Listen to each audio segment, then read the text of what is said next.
여러분 안녕하십니까. 저는 황작가입니다. 황작가의 책 읽기, 우리는 제레드 다이아몬드가 쓴 총균쇠를 읽고 있습니다. 네, 오늘은 2부의 6장을 읽도록 하겠습니다. 오늘은 책의 구성상 상당히 짧은 독서가 될 것 같습니다. 네, 우리 책의 159쪽부터 읽어가겠습니다.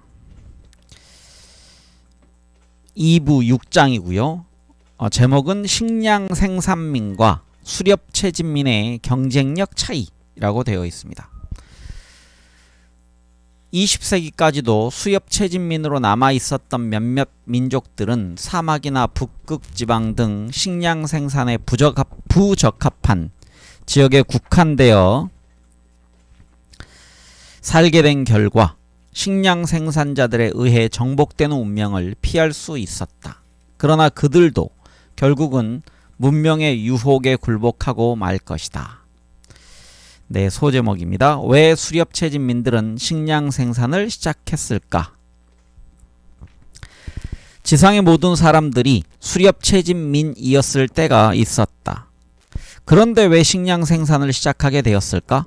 거기에 어떤 이유가 있었다고 한다면 어째서 비옥한 초승달 지대의 지중해성 생식지에서는 BC 8500년경에 시작되었고 기후나 구조에서 그와 비슷한 지중해성 생식지인 유럽 서남부에서는 그보다 3000년 후에 비로소 시작되었으며 또한 비슷한 지중해성 생식지인 캘리포니아, 오스트레일리아 서남부, 남아프리카 공화국의 희망봉 일대 등지에서는 어째서 토착적인 식량 생산이 아예 시작되지 못했을까?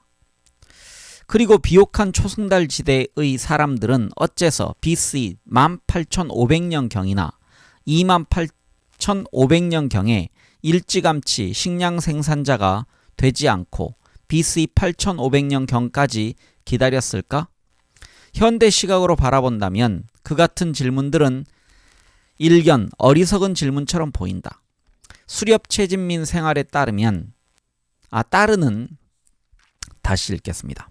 수렵 채집민 생활에 따르는 불리한 점들이 명백하다고 여겨지기 때문이다.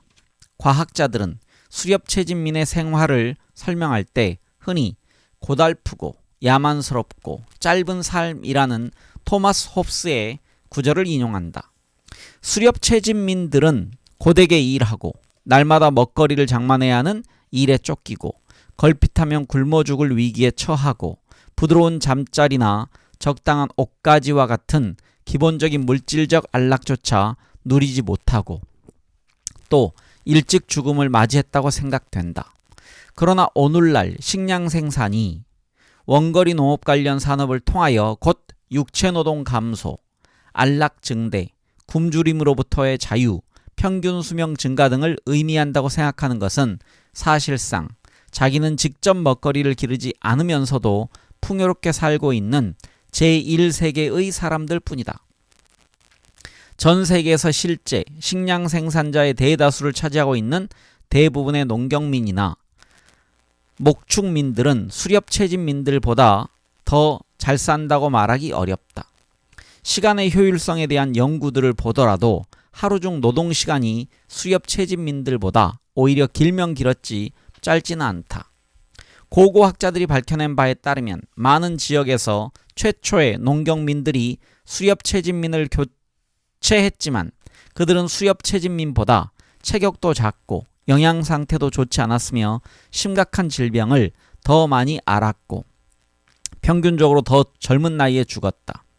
만약 그 최초의 농경민들이 식량 생산을 시작하는 데 따르는 결과를 미리 예상할 수 있었다면 그런 선택을 하지 않았을지도 모른다. 그렇다면 어째서 그들은 결과를 예상하지 못하고 그 같은 선택을 하게 되었을까? 이웃 민족들이 식량을 생산하는 것을 지켜보면서도 끝까지 그 축복이라는 식량 생산을 받아들이지 않고 수렵 채집민으로 남아있었던 경우도 많다. 예를 들면 오스트레일리아 북동부의 원주민이었던 수렵 채집민들은 오스트레일리아와 뉴기니 사이에 있는 토로스 해협 제도의 농경민들과 수천 년 동안이나 교역을 했다. 캘리포니아의 아메리카 원주민 수렵 채집민들은 콜로라도강 유역의 아메리카 원주민 농경민들과 교역했다.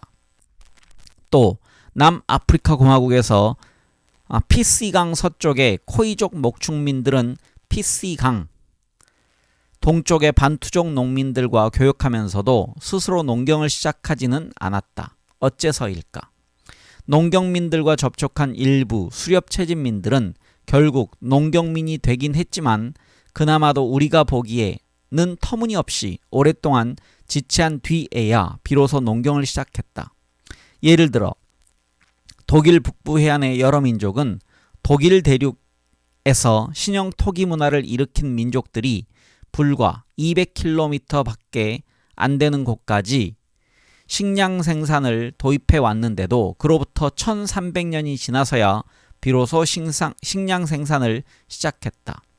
독일의 해안 민족들은 왜 그렇게 오랫동안 기다렸으며 또 무엇 때문에 결국 마음을 바꾸었을까? 네, 다음 수호 제목은 유랑형 수집 채집민과 정주형 식량 생산자의 구별입니다. 이 질문에 답하려면 우선 식량 생산의 기원에 대한 몇 가지 오해부터 일소하고 나서 질문을 새로 구성해야 한다. 사실 식량 생산은 우리가 얼른 생각하듯이 발견된 것도 아니었고 발명된 것도 아니었다. 식량 생산과 수렵 채집 중에서 의식적으로 선택하지 않은 경우도 많았다. 엄밀히 말해서 지구상의 각 지역에서 최초로 식량 생산을 시작한 사람들은 의식적으로 농경을 선택하거나 농경을 목표로 의식적인 노력을 기울일 수 없었음이 분명하다. 그들은 농경을 본 적이 없었고 그것이 어떤 것인지도 몰랐기 때문이다. 식량 생산은 결과를 짐작하지 못하고 내린 여러 결론들의 한 부산물로서 진화되었던 것이다. 그러므로 우리가 질문해야 할 것은 식량 생산이 왜 진화되었는지, 왜 어떤 곳에서는 진화되고 다른 곳에서는 안 되었는지, 어째서 지역마다 시기가 달랐는지, 그리고 왜 그보다 일찍 또는 늦게 시작되지 않았는지 하는 점이다. 또 하나의 오해는 유랑형의 수렵 채집민과 정주형의 식량 생산자가 명확히 구별된다는 생각이다. 여기서 유랑형은 돌아다니는 사람인 거 아시죠? 그 다음에 정주형은 한 곳에 모여 산다는 얘기입니다. 한 곳에 머물러 사는 것. 네. 우리는 흔히 그렇게 구별하고 있지만 실제로는 북아메리카 서북부의 태평양 연안과 같은 일부 풍요로운 지역의 수렵 채집민들은 정주는 했어도 식량 생산자가 되지는 않았다. 팔레스타인, 페루 해안, 일본 등지의 수렵 채집민들도 먼저 정주했다가 훨씬 나중에 가서야 식량 생산을 시작했다. 1500년 전에 수렵 채집민들 중에는 아마 정주형 집단이 오늘날보다 훨씬 더 많았을 것이다. 그 당시에는 사람이 사는 곳이라면 어디든지 가장 풍요로운 지역들을 포함하여 수렵 채집민들밖에 없었는데 비하여 오늘날에 얼마 안 되는 수렵 채집민들은 유랑생활 이외에는 선택의 여지가 없는 척박한 지역에서만 겨우 생존하고 있기 때문이다. 반대로 이동 생활을 하는 식량 생산자 집단도 없지 않다. 뉴기니의 호수 대평원에 사는 현대의 유랑민들 중에는 정글을 개간하여 바나나와 파파야를 심는 사람들도 있다. 그들은 그 장소를 떠나서 다시 수렵 채집민으로 살아가다가 몇 달 후에 돌아와 농작물을 확인하고 농작물이 자라고 있으면 밭에서 잡초를 뽑아주고 다시 사냥을 떠났다가 몇 달 후에 돌아와 확인하고 밭에 열매가 맺었으면 한동안 정착하여 수확을 거두어 먹는다. 미국 서남부의 아파치족 인디언들은 여름철마다 북상하여 고도가 높은 곳에 정착해서 농경을 하고 겨울 동안에는 다시 남쪽의 고도가 낮은 곳으로 돌아와 야생 먹거리를 찾으며 유랑했다. 아프리카와 아시아의 많은 목축민들은 철 따라 예상되는 목초지의 변화를 10분 이용하기 위하여 계절별로 정해진 경로를 따라 야영지를 옮겨 다닌다. 그러므로 수렵 채집에서 식량 생산으로 전환하는 일이 반드시 유랑형 생활에서 정주형 생활로 전환하는 일과 일치하는 것은 아니었다.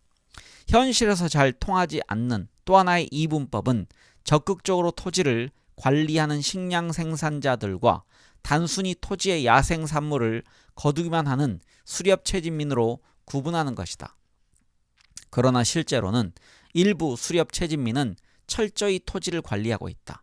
예를 들면 뉴기니 사람들은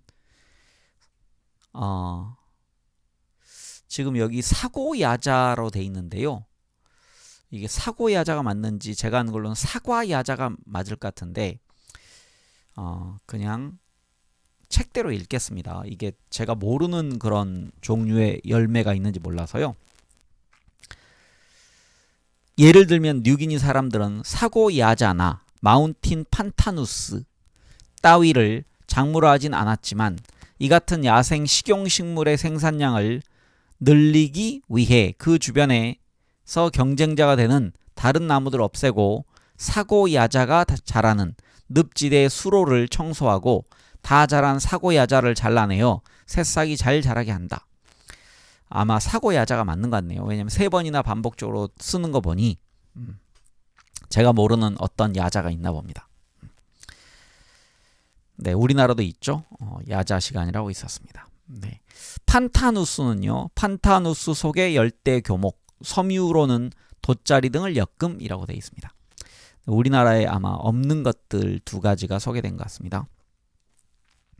오스트레일리아 원주민들도 비록 참마나 종자식물을 재배하는 단계까지 이르지는 못했지만 농경의 몇 가지 요소를 활용할 줄은 알았다. 그들은 불탄 자리에서 싹트는 식용 종자식물의 성장을 촉진하기 위해 땅에 불을 지르는 방법으로 토지를 관리했다. 야생 참마를 거둘 때는 덩이줄기를 거의 다 잘라내면서도 줄기와 윗부분은 남기고 도로 땅에 묻어서 다시 덩이줄기가 자랄 수 있게 했다. 덩이줄기를 꺼내기 위해 땅을 파헤치는 행위는 토양을 느슨하게 하여 공기가 통하게 함으로써 재성장을 촉진시키는 일이었다. 그러므로 그들을 농경민으로 정의하기에 부족한 점이 있다면 그들이 줄기와 거기에 붙어있는 나머지 덩이줄기를 집으로 가져가서 야영지의 토양에 새로 파묻지 않았다는 사실뿐이다.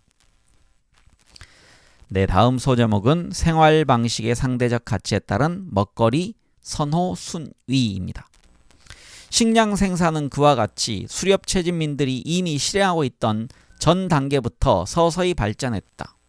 거기에 필요한 기술들이 짧은 시일 동안 한꺼번에 발전하진 않았고 주어진 지역에서 가축화, 작물화된 야생 동식물이 모두 동시에 가축화, 작물화되었던 것도 아니다. 수렵 채집 생활에서 식량 생산이 독립적으로 발전하는 데 걸린 시간이 가장 짧았던 경우에도 야생 먹거리에 전적으로 의존하다가 식단에서 야생 먹거리가 없어질 때까지는 수천 년의 세월이 필요했다. 식량 생산의 초기 단계에서 사람들은 야생 먹거리를 모으는 일과 경작된 농작물을 재배하는 일을 동시에 함께 했다. 여러 유형의 채집 활동은 농작물에 대한 의존도가 증가함에 따라 차츰 그 중요성이 줄어들었다. 이러한 전환의 과정이 그렇게 천천히 진행되었던 근본적인 이유는 식량 생산 체제 자체가 시간과 노력을 할당하는 데 수많은 결정들이 하나씩 누적되면서 발전하는 것이었기 때문이다. 먹이를 찾는 동물이 그렇듯이 인간이 먹을거리를 찾는데도 시간과 에너지는 제한되어 있고 그것을 사용하는 방법도 여러 가지가 있다. 가령 초기 농경민은 어느 날 잠에서 깨어나 이런 생각을 했을 것이다. 오늘은 채소밭을 일굴까? 몇 개월 후에는 많은 채소를 수확할 수 있을 텐데. 조개를 캘까? 오늘 당장 약간의 조갯살을 먹을 수 있을 텐데. 아니면 사슴을 사냥할까? 잘하면 오늘 당장 많은 양의 고기를 얻을 수도 있겠지만 한 마리도 못 잡을 가능성이 더 많은데? 인간이든 동물이든 먹이를 구하기 위해서는 우선 자신의 노력을 어떻게 할당할 것인지에 대해 무의식 중에라도 끊임없이 선호 순위를 매겨보고 선택을 한다. 물론 자기가 좋아하는 음식이나 노력에 대한 보상이 가장 많은 음식을 먼저 생각한다. 만약 그 음식을 구할 수 없다면 그보다 덜 좋아하는 음식으로 차례차례 옮겨간다. 이런 결정을 내리기 위해서는 많은 요소들을 고려해야 한다. 사람들은 우선 배고픔을 달래고 배를 채우기 위해서 먹거리를 찾는다. 그러나 또한 어느 특정한 먹거리를 먹고 싶어 하기도 한다. 즉 단백질이 풍부한 음식, 지방, 소금, 달콤한 과일, 그냥 맛이 좋은 음식 등을 먹고 싶어 한다.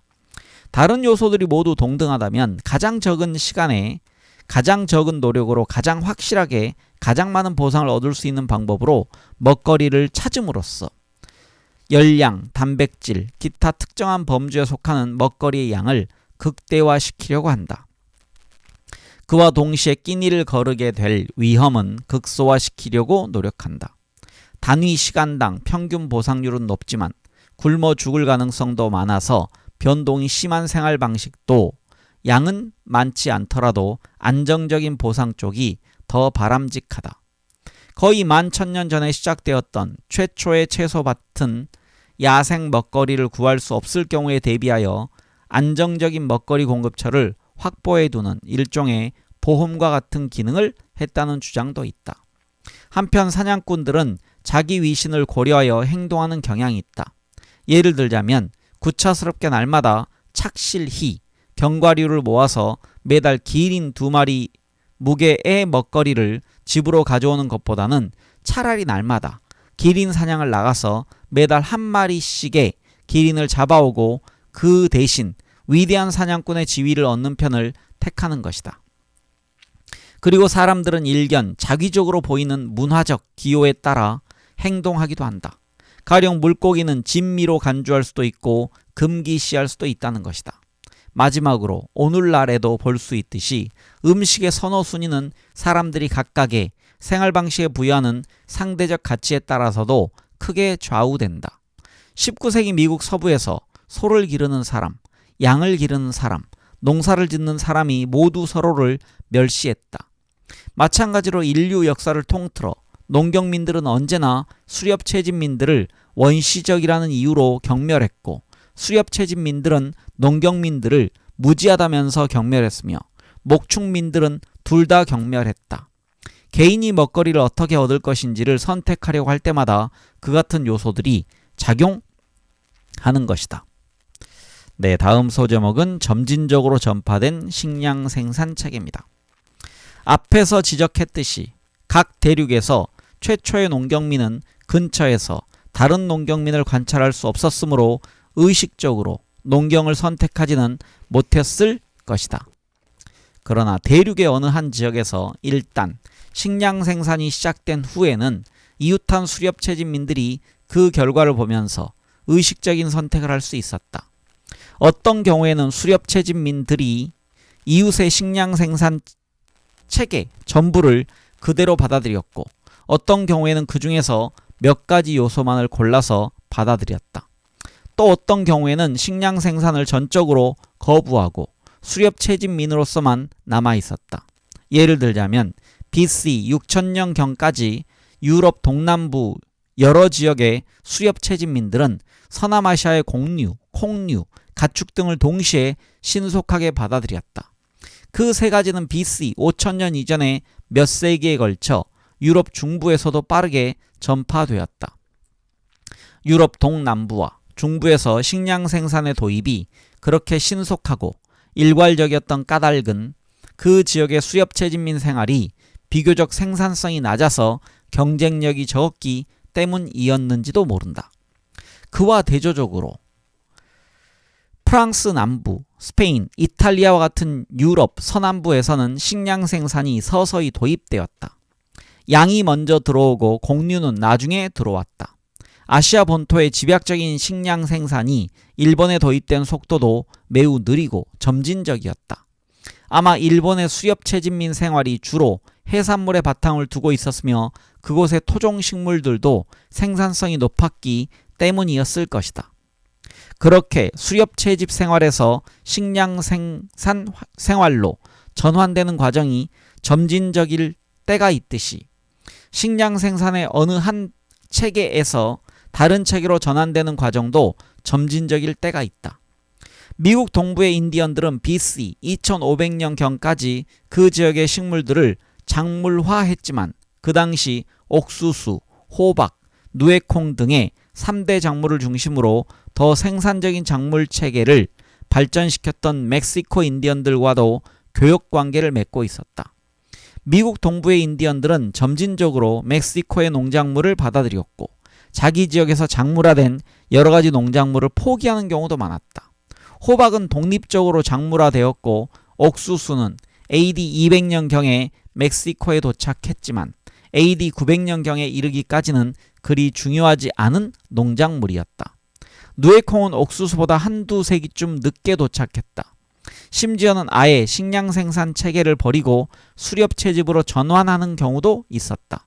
예를 들면 BC 3000년경 스웨덴 남부의 수렵 채집민들은 서남아시아의 농작물을 바탕으로 농경을 시작했지만 BC 2700년경에는 포기하고 수렵 채집으로 되돌아갔다가 400년이 흐른 후에야 비로소 농경을 다시 시작했다. 네, 다음 소제목은 식량 생산과 수렵 채집은 상호 경쟁에 대한 방식입니다. 이런 점을 참작한다면 농경을 시작한다는 결정이 진공 상태에서 이루어졌다고, 즉 다시 말해서 이전에는 사람들이 먹거리를 구할 방법이 없었다는 식으로 생각해서는 안 된다는 것을 알 수 있다. 그러므로 식량 생산과 수렵 채집은 서로 경쟁하는 대안적 방식이었다고 보아야 한다.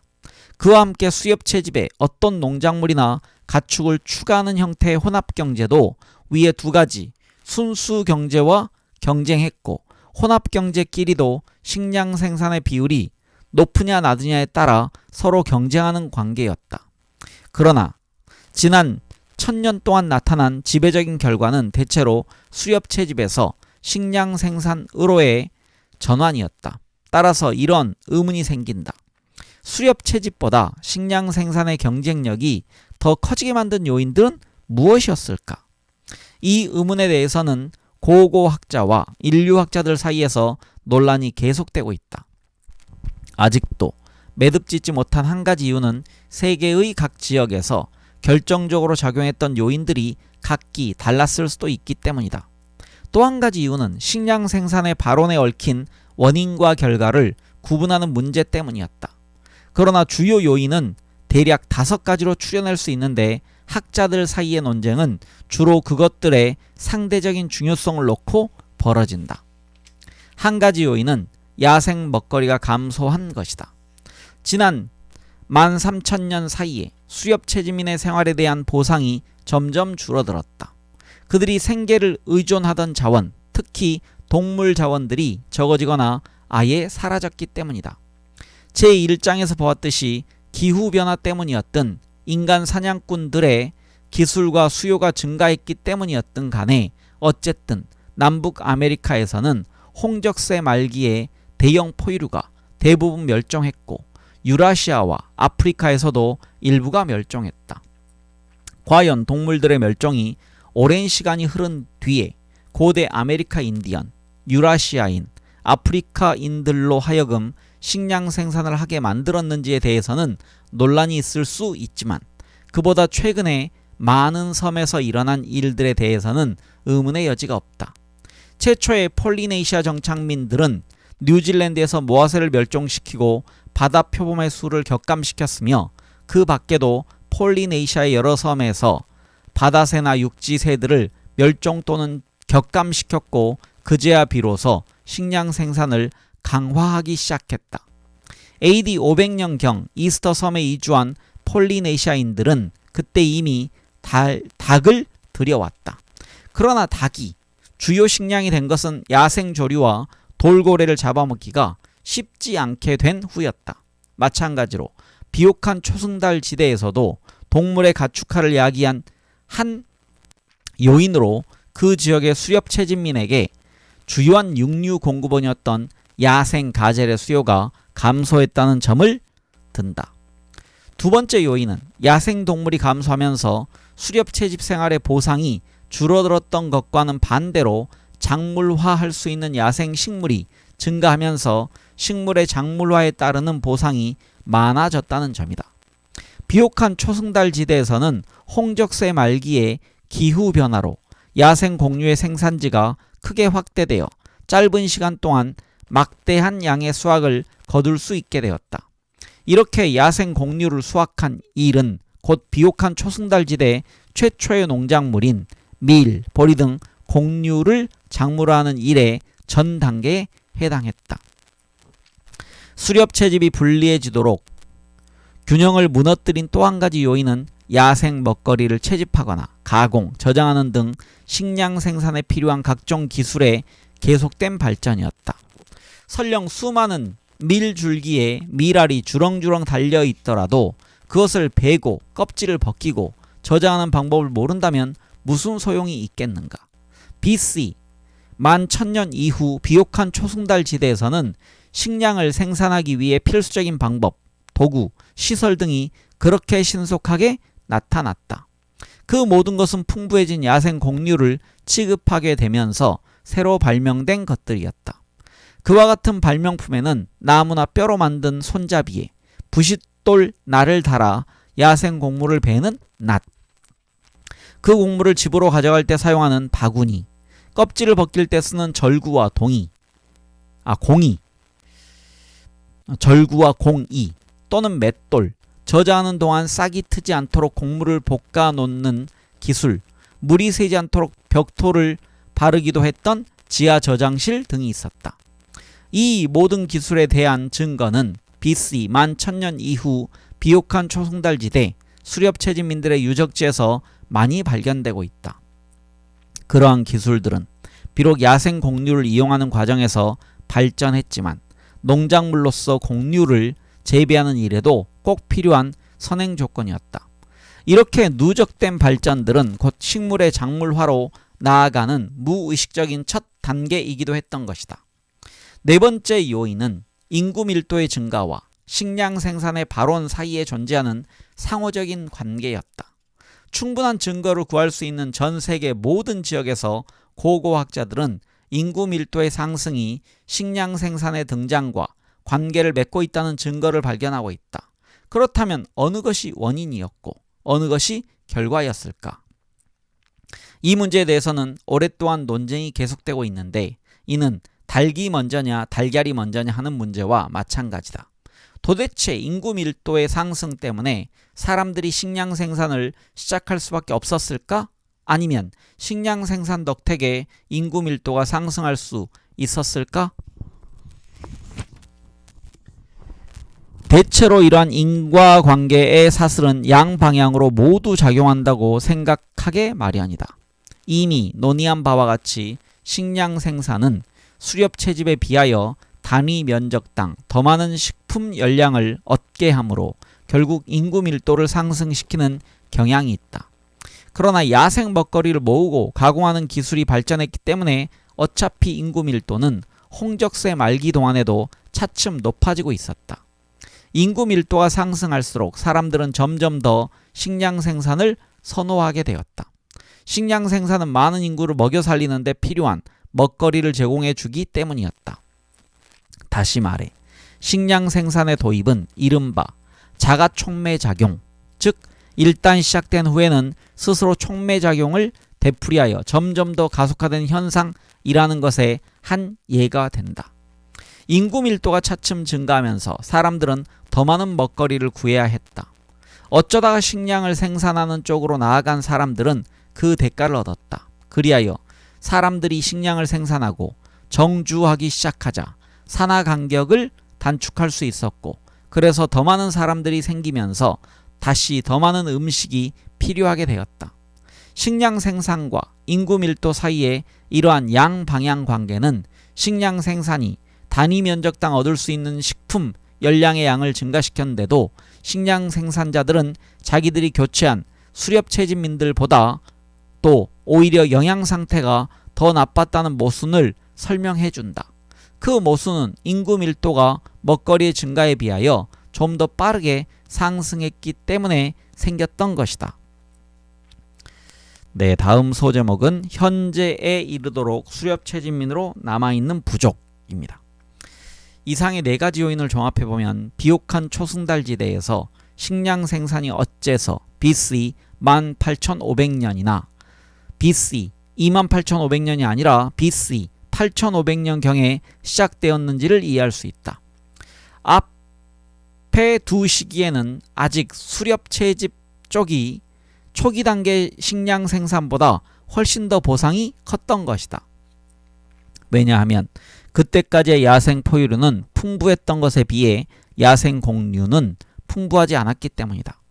또한 사람들은 곡류를 채집, 가공, 저장하는 데 필요한 발명품들을 만들어내지 못했고 단위 면적당 더 많은 열량을 수확하는 일에 중점을 둘 만큼 인구 밀도가 높지도 않았기 때문이다. 식량 생산으로의 전환에 작용했던 마지막 네 번째 요인은 수렵채집민과 식량 생산자들의 지리적 영역을 결정짓는 데 중요한 역할을 했다. 식량 생산자들은 인구가 훨씬 조밀했기 때문에 굳이 기술, 병원균, 직업군인 등등 식량 생산과 관련된 그 밖의 이점들을 들먹이지 않더라도 순전히 숫자만 가지고도 수렵채집민들을 몰아내거나 몰살할 수 있었다. 처음에는 수렵채집민밖에 없던 지역에서도 식량 생산을 도입한 수렵채집민 집단들은 곧 그렇지 못한 집단들보다 인구가 많아졌던 것이다. 그 결과 식량 생산에 적합한 각 지역에서 사는 수렵채집민들은 대부분 두 가지 중 한 가지 운명을 맞이하게 되었다. 이웃의 식량 생산자들에 의해 쫓겨나든지 스스로 식량 생산을 받아들여야만 살아남을 수 있었던 것이다. 다만 수렵채집민의 인구가 많아졌거나 지리적 조건 때문에 식량 생산자들의 이주가 늦어진 곳에서는 그 지역의 수렵채집민들이 선사시대의 농경을 도입할 만한 시간이 충분했으므로 농경민이 되어 생존할 수 있었다. 미국 서남부, 지중해 서부, 유럽의 대서양 연안, 그리고 일본의 일부 지역 등이 그러한 경우였을 것이다. 그러나 인도네시아, 열대 동남아시아, 적도 이남 아프리카의 대부분 지역, 그리고 어쩌면 유럽의 일부 지역에서도 수렵채집민들은 선사시대에 농경민들에 의해 교체되고 말았으며 근대에 와서는 미국 서부의 대부분 지역과 오스트레일리아에서도 비슷한 교체 현상이 있었다. 현대에 이르기까지 수렵채집민들이 버틸 수 있었던 곳은 지리적 생태적 장애물이 유난히 강력해서 식량 생산자들이 이주하거나 각 지역에 적합한 식량 생산 기술이 밖으로 확산되기가 매우 어려웠던 지역들 뿐이었다. 그 중에서 눈에 띄는 예를 찾는다면 세 가지를 들 수 있다. 사막 때문에 애리조나의 아메리카 원주민 농경민들로부터 격리되어 있던 캘리포니아의 아메리카 원주민 수렵채집민, 인근 반투족 농경민들의 적도 농작물에 부적합한 지중해성 기후대에 속한 남아프리카 공화국 희망봉 일대의 코이산족 수렵채집민, 여러 개의 해협 때문에 인도네시아와 뉴기니의 식량 생산자들로부터 격리되어 있던 오스트레일리아 전역의 수렵채집민이 그러한 예이다. 더 나아가서 20세기까지도 수렵채집민으로 남아있었던 몇몇 민족들은 식량 생산에 부적합한 지역, 특히 사막이나 북극지방 등에 국한되어 살았던 덕분에 식량 생산자들에 의해 교체되는 운명을 피할 수 있었다. 그러나 그들도 결국은 20세기가 다 지나가기 전에 문명의 유혹에 굴복하거나 관료 또는 선교사들의 압력에 못 이겨 정착하거나 아니면 병원균 때문에 죽고 말았다. 네, 이렇게 오늘은 조금 짧게 읽었습니다. 오늘 읽었던 부분은요, 식량 생산민, 즉 정주형 인간과 수렵채집민, 유랑형 인간들 사이에 왜 식량 생산민으로 전환하게 되었는지에 대한 이유를 읽었습니다. 네, 다음 시간에는 야생 먹거리의 작물화 부분을 읽어가겠습니다. 네, 함께해 주신 많은 분들 감사드립니다. 다음 시간에 뵙겠습니다.